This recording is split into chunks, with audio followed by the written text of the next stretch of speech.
After an exciting season where the Montreal Canadiens returned to the playoffs for the first time since 2021, the team is facing an interesting offseason. Rumors are swirling about potential Habs trades, draft moves, and free agency signings. The Canadiens need a second-line center and a right-shot defenseman. Which players will they choose to fill those roles? The Canadiens have 2 first-round picks and 2 second-round picks. Who will they select? Will they trade the picks? Who else might the team trade for, and who might they sign? This video will deliver a breakdown of some of the key rumors for the Montreal Canadiens this offseason. So, without further ado, let's dive in. One of the biggest priorities for the Montreal Canadiens this offseason will be adding a reliable second-line center to the team. One scout says, "I'd be shocked if the Canadiens didn't trade for an age-appropriate center this summer, especially with a young phenom like Ivan Demidov landing in Montreal next season." The Canadiens have already tried to add a top 2C with Kirby Dach and Alex Newhook, but neither have fit into the role for the team. If the Canadiens decide to trade for a top 2 centerman, here are some players they could potentially target. Trevor Zegras is a player whose name has been brought up in trade rumors for over a year. This year, Zegras put up 32 points with 12 goals in 57 games. Apparently, the Canadiens already considered a Zegras trade at the 2024 draft. According to insider Elliotte Friedman, Montreal was working on a deal for Zegras. They were trading for him, and they were offering one player, I believe a young defenseman, and they were offering a first-round pick. It wasn't the number 5 pick. It was the pick that eventually drafted Michael Hagee. Marco Rossi is another centerman who has been linked to Montreal. Rossi put up 60 points with 24 goals in 82 games for the Minnesota Wild this season. The Wild reportedly asked the Flyers for either Tyson Foerster or their 7th overall 2025 first-round pick in exchange for forward Rossi. This means the Canadiens would likely have to give up a player like Michael Hagee or one of their first-round picks to acquire Rossi. Pavel Zacha is one centerman that could fetch a reasonable asking price for the Habs. Zacha put up 47 points with 14 goals in 82 games this year for the Bruins. One fan trade pitch has the Canadiens acquiring Pavel Zacha and the Bruins acquiring Sam Harris, Philip Misar, a 2025 first-round pick, and a 2025 fourth-round pick. Matthew Barzal's name has been mentioned by several media outlets as a potential trade target for the Canadiens. This season, Barzal put up 20 points with 6 goals in 30 games. According to Barzal, his parents enrolled him in French immersion school when he was young because his dad secretly hoped he'd play for the Canadiens one day. However, 71% of Habs fans said they would not trade Kirby Dach, Logan Mailloux, and the Canadiens' 2 first-round picks for Barzal. Ryan O'Reilly is a 34-year-old veteran centerman who could be a leader for the young Canadiens team. This year, O'Reilly put up 53 points with 21 goals in 79 games for the Nashville Predators. Matthias Brunet suggests trading Logan Mailloux and a second-round pick for O'Reilly to fill the 2C hole for a year or two. However, similar to Barzal, 68.2% of Canadiens fans say they would not make the trade. Mika Zibanejad is a controversial trade target for the Canadiens among analysts. This year, Zibanejad put up 62 points with 20 goals in 82 games for the Rangers, and 62% of Habs fans say the Montreal Canadiens should be looking at acquiring Mika Zibanejad. However, according to Elliotte Friedman, Mika Zibanejad has not been asked to waive his no-trade clause or present a trade list. It sounds like the Rangers want to solve their problem rather than trade their problem, want to see if he can build more chemistry with JT Miller. One interesting trade pitch has the Canadiens acquiring Elias Pettersson as their second-line center. The Canadiens would receive Pettersson and would give up Laine, Kirby Dach, Michael Hagee, Logan Mailloux, and both of the team's first-round picks this year. Vancouver was involved in Pettersson trade talks this year, but no deal was made. If the Canadiens prefer to pick up a second-line center in free agency, here are some players they could look at targeting. The Canadiens could look to Matt Duchene as a player to fill the second center role for a little bit. Duchene put up 82 points with 30 goals in 82 games this season for the Dallas Stars. He is expected to sign for around 3 years at $7 million a year, but could sign for less. In 2019, Matt Duchene met with only 2 teams, the Nashville Predators and the Montreal Canadiens. He chose Nashville in the end. Could things be different this time around? Mikael Granlund could also be an attractive option for the Canadiens. This season, Granlund put up 22 goals and 66 points in 83 games for the San Jose Sharks and Dallas Stars. Granlund is expected to make $5 million over 2 years. If Claude Giroux doesn't re-sign with the Ottawa Senators, he could also be an option for the Canadiens. This season, Giroux put up 50 points with 15 goals in 81 games for the Senators. He is expected to sign for around $5 million over 2 years. Jack Roslovic could be a cheaper option for the Canadiens and played this year as Carolina's second-line center. This year, Roslovic put up 39 points with 22 goals in 81 games for the Hurricanes. Roslovic is expected to sign for 3 years at $4 million per year. The Canadiens could take a swing on a player like Jonathan Toews. In his last season in the NHL, Toews put up 31 points with 15 goals in 53 games. He also would bring tons of playoff experience to the Habs as a 3-time Stanley Cup champion. Toews is expected to sign for around league minimum. However, Toews has reportedly narrowed his list of teams down to the Lightning, Leafs, Avalanche, and Jets. Finally, John Tavares could be of interest if he doesn't re-sign with the Toronto Maple Leafs. This year, Tavares put up 74 points with 38 goals in 75 games as the Leafs' second-line centerman.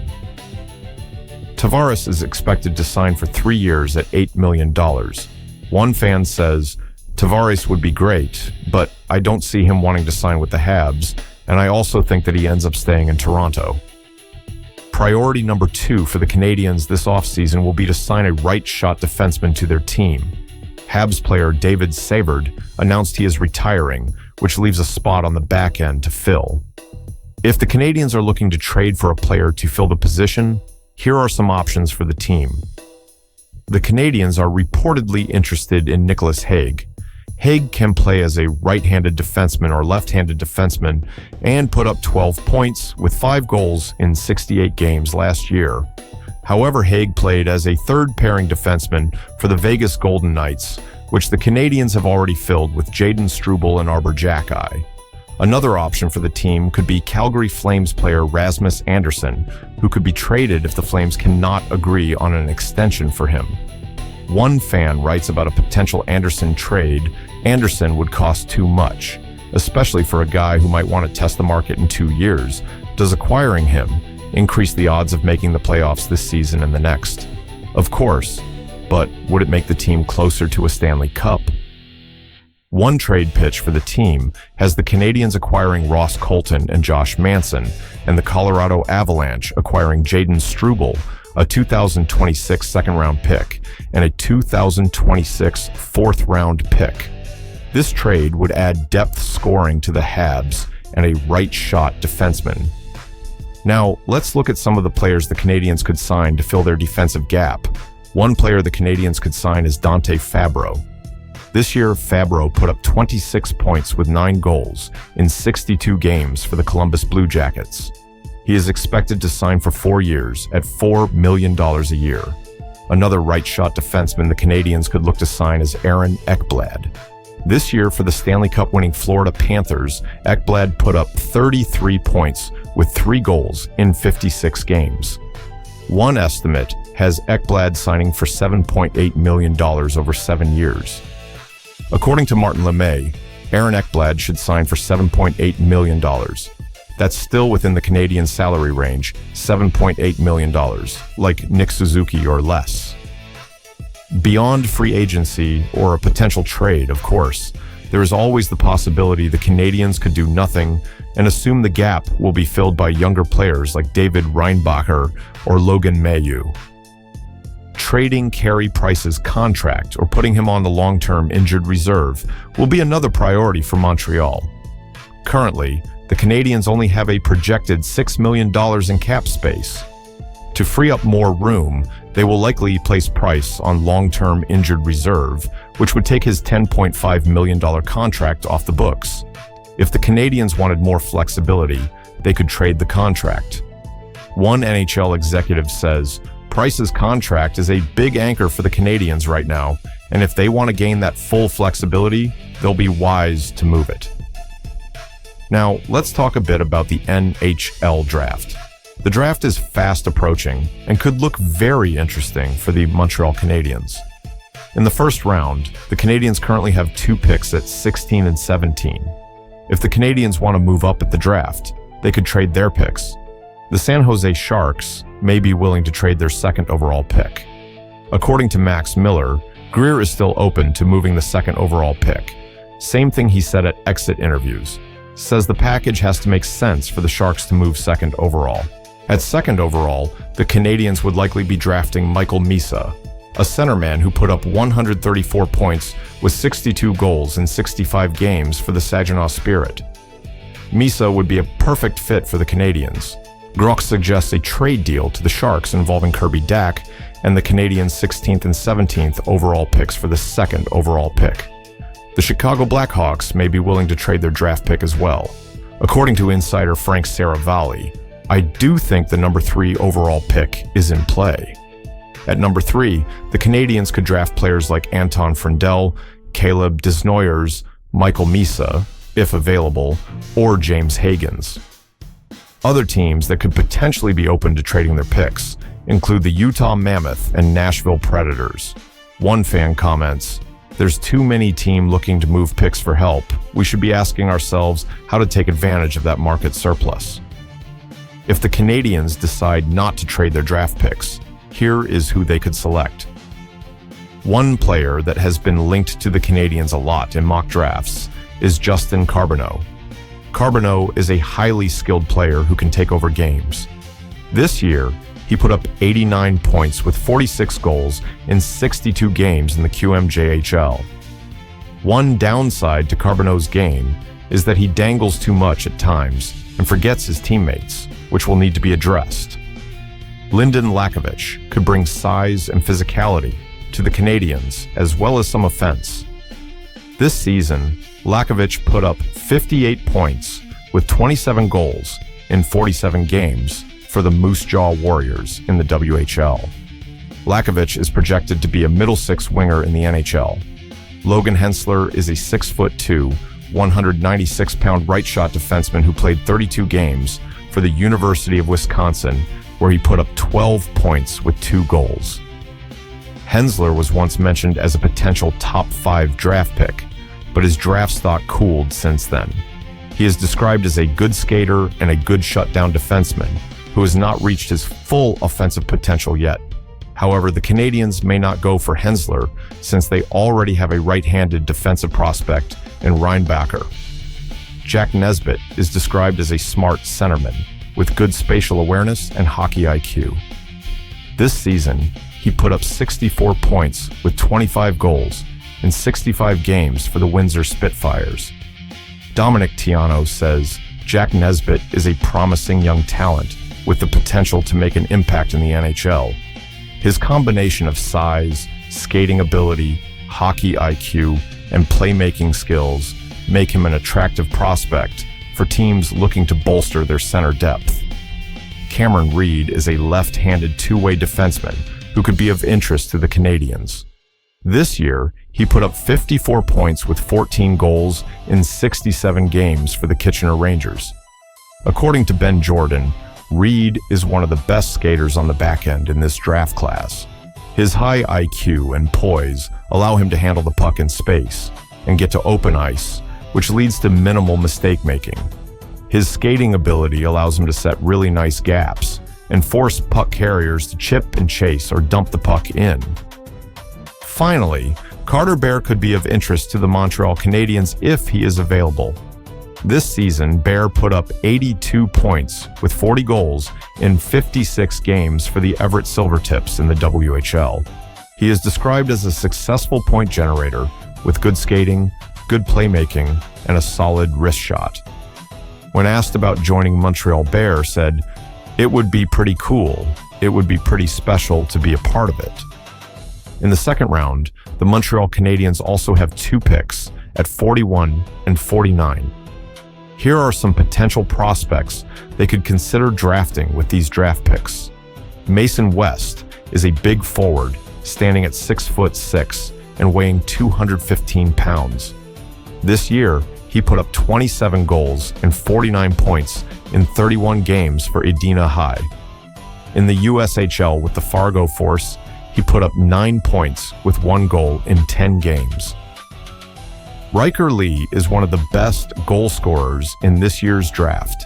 He was named the USHL's Rookie of the Year for his season with the Madison Capitals, where he put up 68 points with 31 goals in 58 games. If available, he could be a great pickup for Montreal. Henry Brustewicz is described as a physically imposing defenseman who brings size, strength, and mobility to the table. He is 6'2" and weighs around 200 pounds. This season, Brustewicz put up 42 points with 10 goals in 67 games for the London Knights. Finally, Ethan Zada could be a player who interests Montreal. Zada registered 21 goals and 55 points in 68 games for the Niagara Ice Dogs of the OHL. He is described as a two-way forward and a dependable center. Beyond the draft, the Canadiens also have some key restricted free agents to re-sign. Jacob Dobesch played well this year for the Canadiens after being called up from the AHL, putting up a 0.909 save percentage and a 2.74 goals against average in 16 games for the team. Dobesch is expected to sign for around $1 million for 2 years. Emil Heineman played his first full NHL season this year, putting up 18 points with 10 goals in 62 games for the Habs. His usage was limited, but he showed a strong shot and responsible two-way play. He is expected to sign for a bit above his qualifying offer of around $800,000. Jaden Struble spent the majority of the year on the Canadiens' third pair, where he put up 13 points with 2 goals in 56 games. He is a physical, mobile defenseman with solid defensive instincts. Struble is expected to sign for around 2 years at $1.7 million a year. The Canadiens will have to decide what they want to do with Caden Primo as Jacob Dobesch's stock trends upwards. Primo spent most of the season in the AHL this year, where he put up a 0.927 save percentage and a 1.96 goals against average. To save cap space, Montreal might cut ties with Primo. He is expected to make around $1 million over 1 year. Additionally, the Canadiens' Calder Trophy-winning defenseman Lane Hutson will be available for a contract extension this summer. However, the team might not get a deal done right away to see if Hutson can keep up his sensational performance from his rookie season. If not, the Canadiens might be able to sign him to a lower cap hit with a longer term. Here are some other players that the Canadiens could be willing to sign or trade for outside of the 2C position. One forward the Canadiens could be interested in signing is Jonathan Drouin. He could bring some veteran experience to his former team and bolster their middle six. Drouin had an excellent season with the Colorado Avalanche this year, putting up 37 points with 11 goals in 43 games. Drouin is expected to sign for 3 years at $5 million a year. A player the Canadiens may have interest in trading for is Jonathan Marchessault. According to Frank Saravalli, Marchessault is open to the idea of being traded this offseason, with Montreal being a favorite landing spot. This year, Marchessault had a down year with 21 goals and 56 points in 78 games for the Nashville Predators. As a former Conn Smythe winner, Marchessault could bring the experience the Canadiens need to make it further in the playoffs. Nikolai Ehlers is expected to be one of the top free agents this year and has been linked to the Canadiens by NHL insider Jannik Hansen. Hansen said about Ehlers, "Yeah, he would pick Montreal before here. He's great friends with Lane. He played out in Quebec Major Junior League back in juniors, so he's familiar with that. He wouldn't scoff that playing in Canada. He likes that pressure, so that's not an issue." If the Canadiens can't sign Nikolai Ehlers, they would love to have Leaf star forward Mitch Marner. However, Marner is not expected to stay in Canada if he doesn't sign with the Leafs. According to insider David Pagnotta, Ottawa, Montreal, and Calgary will poke around on Mitch Marner, but it's not expected Marner signs with a Canadian team. A final free agent that could be of interest to the Canadiens is Brad Marchand. Marchand had an excellent playoffs with the Stanley Cup-winning Florida Panthers and could bring valuable experience to the Habs. As Greg Wyshynski says, "I think Brad Marchand will simply go to the highest bidder in free agency. The team may not even matter." This means the Canadiens could have a shot at signing him. On Playing in Canada, Marchand has said, "Everything is on the table. Yes, I'll listen to all the offers, and we'll deal with that when the time comes and see what the best fit is for me. I love the media pressure." Now let's take a look at which players the Canadiens might trade to get what they want. A player that is reportedly available on the trade market is Logan Mailloux. According to Jimmy Murphy, Logan Mailloux's name is all over the trade rumors right now in the NHL. Mailloux could be traded to another team to help the Canadiens acquire a second-line center. This year, Mailloux put up 4 points with 2 goals in 7 NHL games and 33 points with 12 goals in 63 AHL games. Another potential player that could be traded is Kirby Dach. This year, Dach put up 22 points with 10 goals in 57 games. One fan writes about Dach, "He's not even top 5 worst contracts on the team LMAO. Dude can literally just play middle six winger for the rest of his career here. He's not making a lot of money, and he's in no position to ask for a lot of money." One player that has been involved in trade offers for the Canadiens is Arber Xhekaj. According to David Pagnotta, Philadelphia was one of the teams that wanted Xhekaj. However, many Canadiens fans do not want Xhekaj to be traded. Go Habs. Go says, "Imagine trading Xhekaj over Matheson or Struble. Habs management would make everyone realize how soft we really are. Arber is crucial. IMO." So, what do you think the Canadiens should do this offseason? Let me know in the comments below. Like this video and subscribe to my channel if you want more hockey content. Thank you very much.